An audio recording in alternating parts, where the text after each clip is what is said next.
I worked my whole life to buy this house, but the day I moved in, my neighbor tried to call the police on me for unlocking my own front door. The summer sun was still hanging over the quiet suburban street when Darius Johnson pulled into his driveway. A hard-working father in his late 40s, Darius had recently bought his dream home in a neighborhood that promised peace, security, and a fresh start. But that peace was about to be shattered by a single phone call. "Why is this door locked?" A woman's sharp voice echoed across the lawn. Darius froze, keys in hand, turning to see his neighbor, the HOA president, yanking at his front door handle like she owned the place. Her name was Linda, though most people in the neighborhood whispered another name behind her back: Karen. She had the reputation of policing everyone else's property, writing warnings for the smallest of things. A trash bin left out an hour too long, grass that wasn't cut short enough, or cars parked a little too close to the curb. But today, she crossed a line. She wasn't just peeking over fences or slipping letters into mailboxes. She was trying to open Darius's front door, and when it wouldn't budge, her face twisted with suspicion. "Now, before I continue, let me ask you this. Have you ever faced a moment where someone judged you instantly without even knowing who you were? If you've ever been underestimated or treated unfairly, you'll want to hear this story through to the end. And if stories like this inspire you, make sure to hit that subscribe button and share this video with someone who needs to be reminded that truth always finds its way out." Back to Darius. He set his keys down slowly, his heart racing. He had worked too hard for this house, too long for this moment of stability, to let it slip into chaos because of someone else's prejudice. "Excuse me, what are you doing?" he asked firmly, but with calm restraint. Linda snapped her head toward him, her eyes narrowing. "I live here." "This is my neighborhood, and this door shouldn't be locked in broad daylight." "What are you doing on this property?" Darius blinked in disbelief. "Ma'am, this is my home. I live here." But Linda's voice only grew louder, sharper, meant to draw attention from anyone within earshot. "No, I don't think so. You don't belong here. I've never seen you before, and this house is part of our association. I'm calling the police." And with that, she pulled out her phone. Now, here's where things get interesting. Linda thought she was protecting the neighborhood. She thought she was catching an intruder. What she didn't know was that her call would set into motion a chain of events that would not only expose her bias, but also reveal a truth that would leave her stunned, humiliated, and forever remembered as the neighbor who picked the wrong fight. Because standing just one phone call away was Darius's son, Marcus Johnson, the county sheriff, and Linda was about to make the mistake of her life. Linda wasn't new to this neighborhood drama. In fact, she thrived on it. For years, she had worn her HOA president title like a crown, convinced that she was the guardian of the community's standards. But her standards were never fair. They shifted depending on who you were, and, more importantly, what you looked like. Neighbors whispered stories about Linda at backyard barbecues and school functions. She had once tried to fine an elderly couple for putting up a wind chime she considered too loud. Another time, she demanded a family repaint their entire house because the beige shade was one tone off from the HOA guidelines. But beneath all these petty power moves was something deeper, a simmering arrogance that made her believe she was the gatekeeper of who belonged and who didn't. When Darius moved in just weeks ago, Linda was already on edge. To her, he didn't fit the profile of the neighborhood she wanted to control. He was quiet, respectful, and kept to himself, but in Linda's eyes, that wasn't enough. She didn't see a homeowner. She saw a trespasser. Her superiority complex showed itself in subtle ways at first. Every time Darius waved hello while mowing his lawn, she gave him nothing but a cold stare. When his delivery packages arrived, she would step onto her porch, arms crossed, as if monitoring his every move. And when his son Marcus visited in uniform once, Linda assumed he was just a visiting security guard, never realizing he was actually the county sheriff. On the day of the incident, Linda was in full neighborhood patrol mode. Dressed in her neatly pressed khaki shorts, polo shirt, and visor, she strutted around with a clipboard in hand, scribbling imaginary violations. That's when she noticed Darius's front yard. A small detail. The trash bin hadn't been pulled back in yet. In her mind, that was all the justification she needed. But instead of leaving a note like a normal HOA president, she marched straight up to his porch. "Locked?" she muttered angrily, tugging at the doorknob. "What kind of person locks their door at this hour? What is he hiding?" To Linda, her intrusion wasn't wrong. It was duty. She saw herself as the protector of the neighborhood, a soldier standing guard against anything, or anyone, she deemed suspicious. The truth was, Linda enjoyed the power. She enjoyed watching people squirm when she knocked on their doors with threats of fines. She enjoyed being the one everyone feared would report them. And now, as she dialed 911 with shaking fingers, she felt the familiar rush of control. "This is Linda Miller," she announced loudly into the phone, making sure Darius could hear every word. "I'm the HOA president here, and I need police assistance immediately. There's a man trying to break into this home. Yes, right now. He's standing right in front of me." Darius stood frozen, his jaw tightening. He wanted to shout, to tell her she was lying, but he held back. Because deep down, he knew this wasn't just about a locked door. This was about something much uglier. Her refusal to accept him as an equal, as a rightful neighbor. And as the dispatcher promised an officer would be there in minutes, Linda smirked with satisfaction. She thought she had just caught her biggest victory yet. But what she didn't know was that the call she just made was about to backfire in the most ironic way imaginable. Darius stood still on his porch as Linda ended the 911 call with a huff, her eyes glaring at him as if she had just caught a criminal red-handed. He could feel the weight of the moment pressing down on him, but he wasn't new to pressure.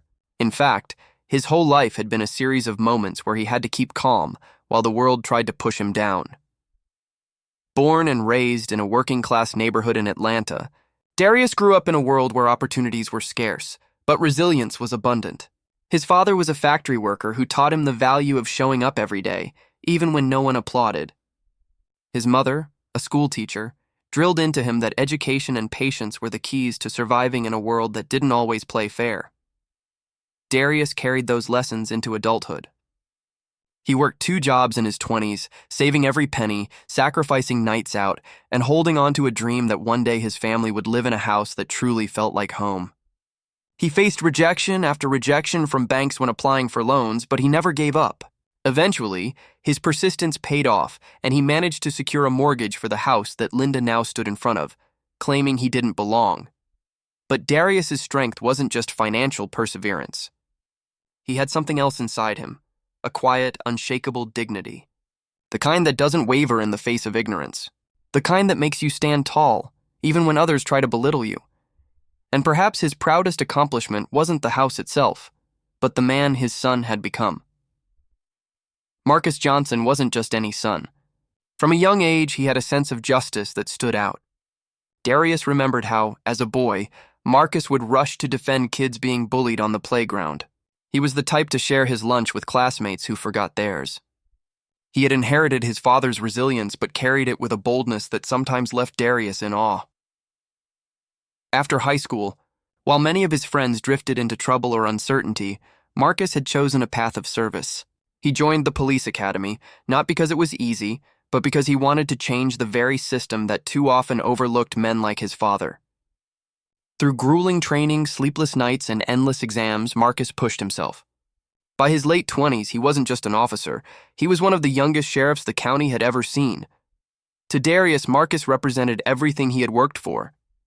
All the sacrifices, all the struggles, they had culminated in a son who stood as a beacon of integrity, discipline, and respect.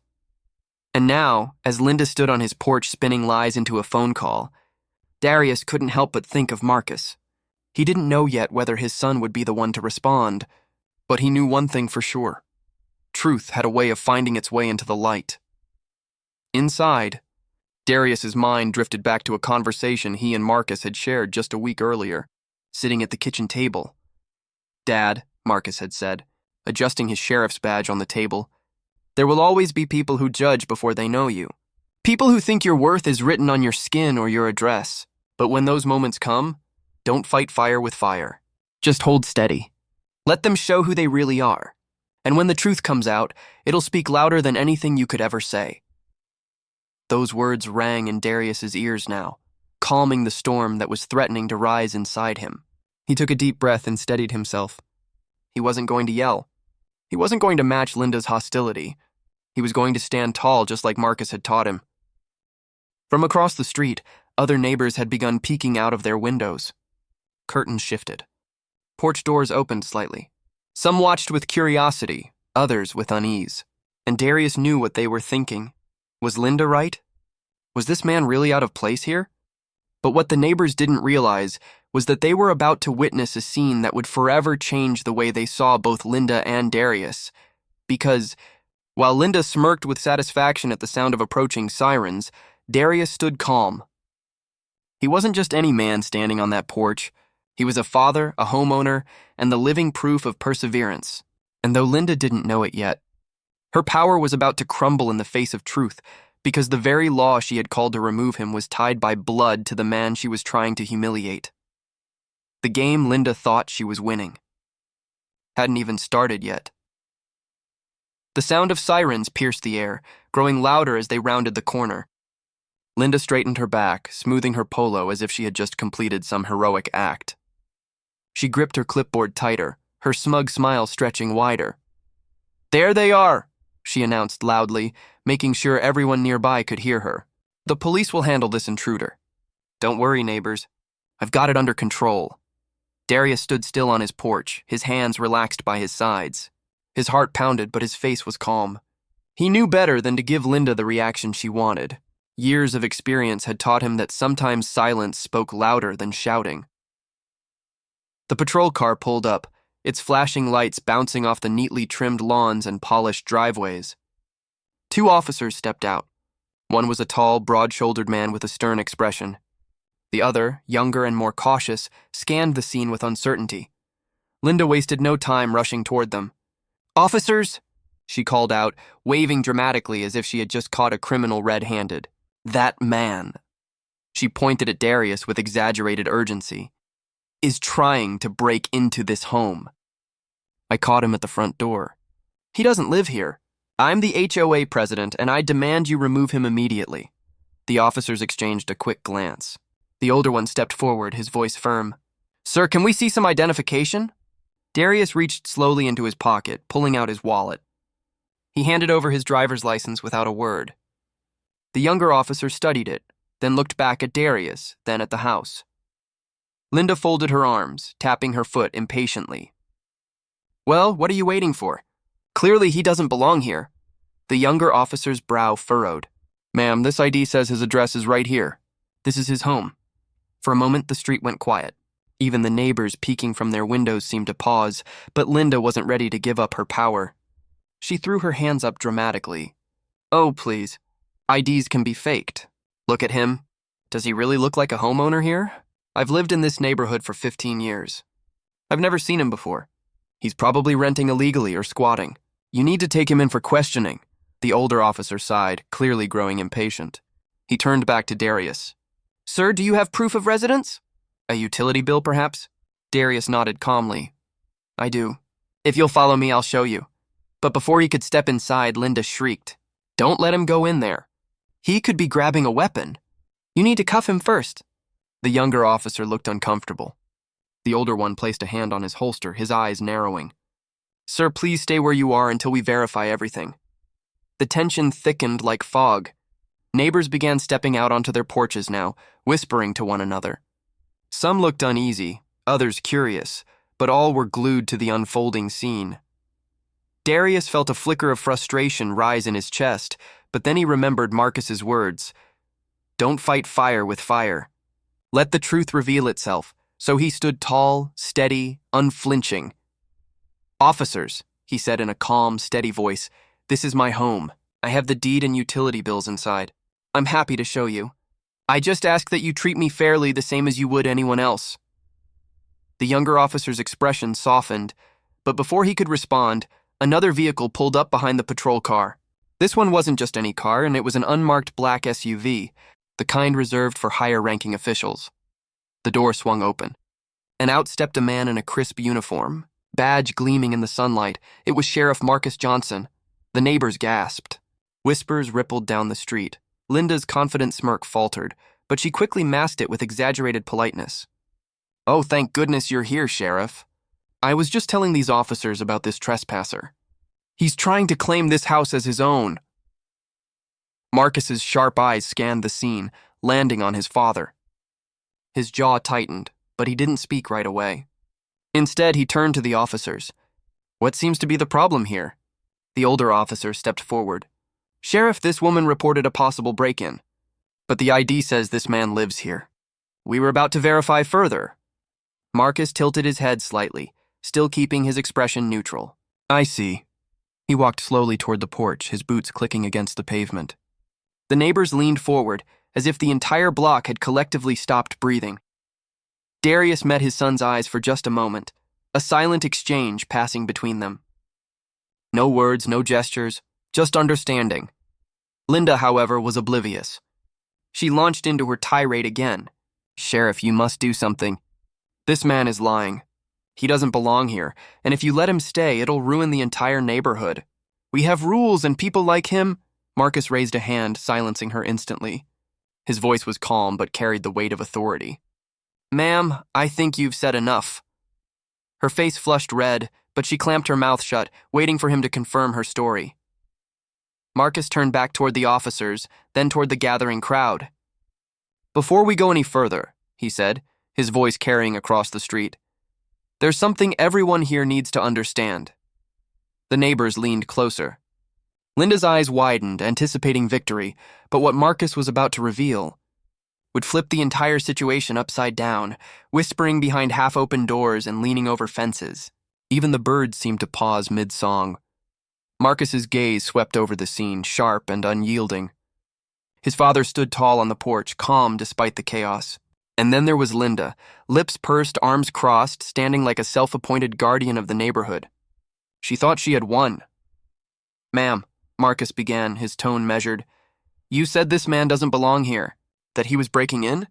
Linda's eyes lit with self-righteousness. Exactly. He was fiddling with the door, looking suspicious. I've lived here for years, Sheriff. I know who belongs and who doesn't. He's lying about living here. A murmur of agreement came from a couple of neighbors in the back. Others shifted uncomfortably, unsure but unwilling to challenge her boldness. Marcus tilted his head, studying Linda. Then he took 2 steps closer, his voice dropping lower but carrying a weight that demanded silence. Funny thing is, ma'am, you've been dead wrong from the start. Linda blinked. Excuse me? Marcus turned toward the crowd, raising his voice so every neighbor could hear. This man, he pointed firmly at Darius, who remained steady on the porch, is not an intruder. He is not trespassing. He is not lying! A ripple of shock moved through the crowd. Linda's mouth fell open. Marcus paused for effect, his eyes locking onto Linda's as he delivered the final blow. He is the homeowner, and he also happens to be my father. Gasps erupted across the block. The younger officer's jaw dropped, and even the older officer raised his eyebrows in surprise. Neighbors whispered furiously among themselves. Linda staggered back a step, her face draining of color. What? No? That can't be. You're joking. Marcus's expression hardened. Does it look like I'm joking? The silence that followed was deafening. Linda's carefully built image, the powerful HOA president, the protector of the neighborhood, crumbled in an instant. Darius finally spoke, his voice calm but firm. I told you this was my home. But you didn't want to believe me. You saw me as suspicious because of how I look, not because of anything I did.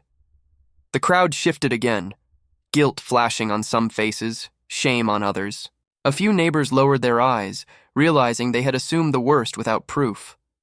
Linda stammered, her voice shaking. I was just trying to protect the neighborhood. I didn't know. Marcus cut her off. No, ma'am. You weren't protecting anyone. You were harassing an innocent man, a homeowner, my father. You called the police on someone for simply unlocking his own door. Her lips trembled, but words failed her. For the first time, Linda had no script, no authority to lean on. Marcus turned to the officers. There's no crime here. My father is well within his rights. Thank you for responding, but this matter is closed. The older officer nodded, relief washing over his face. The younger one glanced apologetically at Darius before they both headed back to their car. Meanwhile, the neighbors stood frozen, unsure whether to scatter or watch the rest of the scene unfold. Marcus wasn't done. He looked directly at Linda. Let this be a lesson. Power doesn't give you the right to treat people like they don't belong. Next time you decide to misuse your authority, remember this moment. Because today you didn't just embarrass yourself, you showed everyone exactly who you are. The words struck harder than any punishment. Linda's face flushed crimson as she turned, avoiding the stares of the very neighbors she once commanded. Her clipboard slipped from her hand, landing in the grass with a dull thud, and as she hurried back toward her own house, whispers followed her. Whispers of doubt, of judgment, of disapproval. The same community she once controlled was now questioning her, not Darius. On the porch, Darius let out a slow breath. Marcus stepped closer, resting a reassuring hand on his father's shoulder. Their eyes met, and though no words were spoken, the message was clear. Justice had spoken louder than prejudice. The tables had turned. And Linda, the self-proclaimed guardian of the neighborhood, had just been unmasked in front of everyone. The days after the incident were nothing short of a nightmare for Linda, what she thought would be her crowning moment as the neighborhood's protector had backfired spectacularly. Instead of being praised, she had become the talk of the block, and not in the way she wanted. The story spread like wildfire. Some neighbors whispered it quietly over fences, others openly discussed it at the local coffee shop. "Did you hear?" Linda tried to call the cops on the sheriff's father. The words carried a mix of disbelief and amusement, echoing across backyards and grocery store aisles. Linda tried to regain control. At the next HOA meeting, she walked in with her usual clipboard and stern expression, ready to reassert her authority. But the atmosphere had shifted. People no longer looked at her with fear or obedience. They looked at her with pity and a bit of scorn. One neighbor, usually quiet, spoke up bluntly. "Linda, maybe you should step down as president. You embarrass this community." Others nodded in agreement. The power Linda once held, the fear she thrived on, had evaporated. Instead of commanding respect, she had become a cautionary tale. For the first time in years, Linda found herself isolated. The neighbors who once tolerated her constant nitpicking now avoided her entirely. Her phone calls went unanswered. Her flyers about neighborhood standards landed straight in the trash. She was no longer the voice of authority. She was the woman who had tried to tear down a neighbor simply because she didn't like the way he looked. And the irony stung the hardest. The man she had tried to humiliate wasn't just a homeowner, but the father of the very sheriff she pretended to respect. Linda spent her days peeking through her blinds, watching the same neighborhood she once controlled now move on without her. Barbecues she used to crash with her clipboard went on joyfully without an invitation for her. Children rode bikes past her house without even a wave. Her throne of power had been dismantled, not by fines or bylaws, but by her own arrogance. Meanwhile, the image of her storming off with her face red, dropping her clipboard in the grass, replayed in people's minds like a neighborhood legend. It became the story they'd laugh about for years. The day HOA Karen picked the wrong man to mess with. Linda had sought control. Instead, she had found humiliation, and the very community she claimed to protect had finally turned its back on her. Full eyes created tension, and fear slowly began to soften. For the first time in years, people felt free to live without worrying about a notice taped to their door or a fine in their mailbox. And at the center of this transformation was Darius. He hadn't yelled. He hadn't fought. He had simply stood tall in the face of injustice. And that quiet strength resonated with his neighbors more than Linda's years of intimidation ever had. Neighbors who had once kept their distance now approached him warmly. One morning, as Darius watered his lawn, a young couple from down the street walked over. "Mr. Johnson," they said with sheepish smiles, "we just wanted to say we're glad you're here. And we're sorry we didn't welcome you properly before." Darius gave them a gentle smile. "Thank you. It means a lot." It was a simple moment, but it marked a shift. Others followed. Children waved when they saw him. Older neighbors stopped by to chat. Slowly but surely, the community began to see Darius not as an outsider, but as the neighbor they wished they had always acknowledged. And then there was Marcus. His handling of the situation became something of a legend in town. Word spread quickly that the sheriff had defended his father against a false accusation. People admired not just his authority, but the calm, dignified way he had revealed the truth. One evening, Marcus attended a neighborhood barbecue at his father's house. Families gathered, laughter filled the air, and the smell of grilled food drifted through the street. As the night went on, someone raised a toast. "To Darius and Marcus," a neighbor said, lifting their glass. for reminding us that respect is what makes a community strong, not control. The crowd cheered, and Darius felt a warmth in his chest. For so long, he had dreamed of this kind of belonging. Now, it wasn't just about owning a home. It was about being part of a community that finally saw him for who he was. Linda, meanwhile, stayed hidden in her house. She could hear the laughter, the joy, the sense of unity she had never been able to create. It stung, but it was the reality she had built for herself. Her reign was over, and the neighborhood was better for it. But perhaps the most profound change wasn't just in the community. It was in the mindset of the people who lived there. Where once they had silently accepted Linda's rules, they now spoke up for fairness. Where once they judged by appearances, they now judged by actions. Darius had become more than just a homeowner. He had become a symbol of perseverance, patience, and quiet dignity. Marcus had become more than a sheriff. He had become a reminder that justice works best when it is fair, compassionate, and unwavering, and together, father and son had reshaped not only one neighborhood, but the way people thought about community itself. For Darius, it was proof that his struggles had not been in vain. He had endured prejudice, worked through hardship, and held on to hope. And now, standing on his porch with his son by his side, he knew one thing for certain. No one could take away the dignity of a man who stands firmly in truth. The house was no longer just a dream fulfilled. It was a legacy, a home that represented not just shelter, but justice, perseverance, and respect. And in that quiet neighborhood, under the same sun that had witnessed Linda's downfall, Darius and Marcus Johnson became living proof that no amount of arrogance or prejudice can silence the truth. At the heart of this story lies a truth we can all carry with us. Dignity and justice will always outshine arrogance and prejudice. Darius didn't raise his voice. He didn't fight fire with fire. Instead, he chose patience, calm, and quiet strength. And in the end, his truth spoke louder than any accusation. Marcus didn't use his badge to intimidate. He used it to reveal, to uphold fairness, and to show that real authority comes not from power, but from integrity. Together, father and son reminded everyone that respect is the foundation of any community. Not rules, not fear, not control. Linda thought she could define who belonged and who didn't. But her downfall proved a timeless lesson. When you judge others unfairly, you only expose your own weakness. This story isn't just about one neighborhood. It's about all of us. It's about remembering that we never truly know someone's journey, their struggles, or their worth by looking at them from the outside. True community is built when we welcome others with respect, not suspicion. So if you've ever been underestimated, if you've ever felt judged unfairly, let Darius's story remind you. Your dignity has power. Your truth has weight, and no one can take that away from you. If this story touched your heart, make sure to subscribe for more inspiring real-life stories. Hit the like button to help others find this message. And share this video with someone who needs a reminder that justice and hope always win in the end, because sometimes the quietest strength leaves the loudest legacy.